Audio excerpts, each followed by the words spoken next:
The SS John Mitchell, named after Captain John Mitchell of Cleveland, Ohio. The John Mitchell was owned by C.W. Elphick and Company of Chicago, Illinois. She was operated by the Cornell Steamship Company of Chicago, and she was launched on November 28, 1906. The John Mitchell was a lake freighter with a gross registered tonnage of 4,468 tons. For length, she came in at around 440 feet. She had a beam of 52 feet and a depth of 23. For installed engine power, she had a triple expansion steam engine with 2 boilers.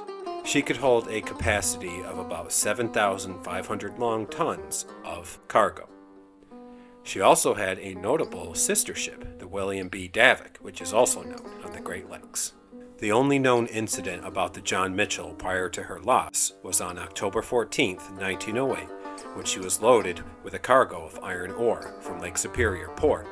She ran aground at the harbor entrance. This grounding of the John Mitchell resulted because of low water levels at the time, and they were caused by strong winds that had been blowing for the previous 24 hours before the John Mitchell arrived.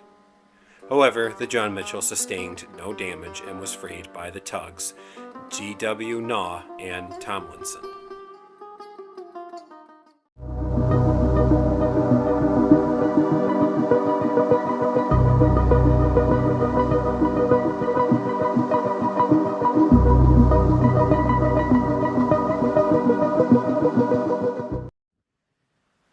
After loading about 7,000 tons of coal and bound for Superior, Wisconsin at the Erie Coal Dock, the SS John Mitchell left Buffalo, New York at 2 a.m. on July 7, 1911.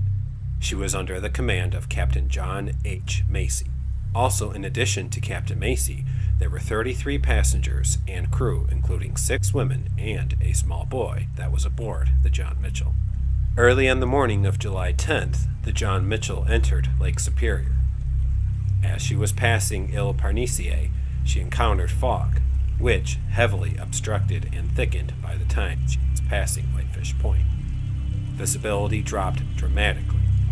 When she was off Vermilion Point at about 10 miles west of Whitefish Point, the John Mitchell was out of nowhere rammed in her port bow by the unladen bulk freighter William Henry Mack.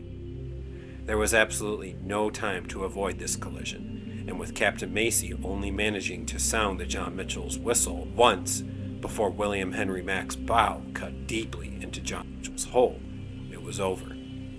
Following the collision, the SS John Mitchell immediately took on a list to portside due to the rapid influx of water. The John Mitchell's foremast fell onto the William Henry Mack's deck. This caused the two vessels to briefly be connected together because of that. After establishing that the John Mitchell would not remain afloat after the collision, a ladder was then placed between her stern deck and the William Henry Mack's deck. As the John Mitchell was sinking, the majority of passengers and crew climbed over onto the William Henry Mack. However, 3 men and 3 women escaped using a lifeboat. Just at around 7 minutes after the collision, the John Mitchell capsized and sank. The suction created by her going down and her sinking capsized the lifeboat, which was nearby. 16-year-old passenger Faye Clemens, one of the 6 people that were in the lifeboat that overturned, was able to get William Henry Mack's crew to actually throw her a line, which he had then fastened to the overturned lifeboat. As the John Mitchell was sinking, 3 crewmen, Second Officer Archie Calsey, Watchman George Austin, and Steward Albert A. Clemens, father of Faye Clemens, jumped overboard to aid in the rescue of the overturned life raft. However, in the last minutes of the John Mitchell sinking, they were sucked under and drowned. The William Henry Mack remained afloat and headed for Sault Ste. Marie, Michigan, after the sinking. The loss of the John Mitchell came in at around $240,000 and was the worst insurance loss on the Great Lakes in the time of 1911. An investigation was conducted in Marquette, Michigan by the United States inspectors. Charles M. Gooding and Charles M. York found that the captain of the William Henry Mack was largely responsible for the collision. It was discovered that at the time that John Mitchell encountered the fog off of Ile Parnisse, her fog whistle was sounded, and her speed was reduced to 7 miles an hour. It was again also discovered that as the William Henry Mack was traveling 16 miles east-southeast of Manitou Island, she encountered a thick fog bank as well.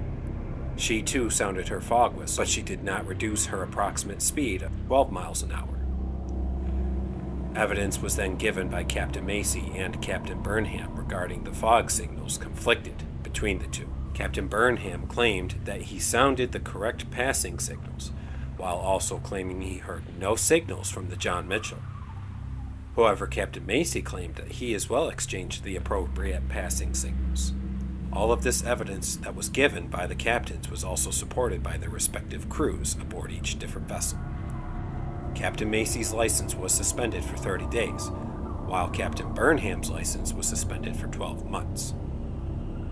The wreck of the SS John Mitchell was discovered in 1972, resting upside down in between 140 feet and 150 feet of water, roughly 3 miles west-northwest of Whitefish Point. Even though the SS John Mitchell is resting upside down, she is still accessible. The cargo holds, intact engine room, steering quadrant room, and some of the cabins are easily accessible. And that will do it for the story of the SS John Mitchell. It's been quite a while since I've covered a collision story on the Great Lakes, but again, not a surprise, and a thick fog played a huge part in this tragedy. I mean, it sounds like those 3 crewmen that jumped over to try and save the lifeboat that was turned over as the John Mitchell was going down.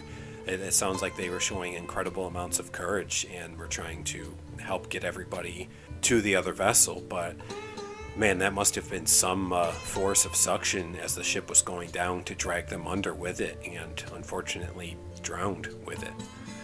But they're heroes for trying their best to save as many people as they could, and they definitely deserve to never be forgotten on this tragedy on Lake Superior.